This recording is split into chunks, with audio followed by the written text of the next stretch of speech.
सांगली शहर पोलीस ठाण्याच्या हद्दीतून दुचाकी चोरणाऱ्या सराईत गुन्हेगाराला अटक करण्यात आली आहे।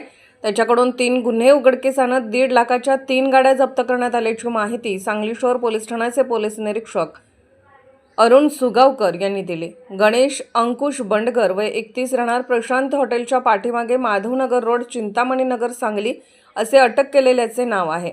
दुचाकी चोरट्यांना पकडण्याच्या सूचना निरीक्षक सुगावकर यांनी गुन्हे प्रकटीकरण शाखेला दिल्या होत्या। त्यानुसार पथक चोरट्याचा शोध घेत होते। एक जण कमी किमतीत दुचाकी विक्री करण्यासाठी बायपास रोडवर येणार असल्याची माहिती पथकाला मिळाली। पथकाने सापळा रचून गणेश बंडगर याला ताब्यात घेतले। त्याच्याकडून 3 गुन्हे उघडकीस आणत 3 गाड्या जप्त करण्यात आल्या। सांगली शहर पोलीस ठाण्याचे प्रभारी अरुण सुगावकर यांच्या मार्गदर्शनाखाली उपनिरीक्षक महादेव पवार, संदीप पाटील, विनायक शिंदे, योगेश पाटील, रफिक मुलानी, सतीश लिंबळे, विष्णू बंडगर, प्रशांत पुजारी, संदीप कोळी, विशाल कोळी, गणेश कोळेकर, योगेश सटाले, संतोष गळवे, दिग्विजय साळुंकी यांनी ही कारवाई केली।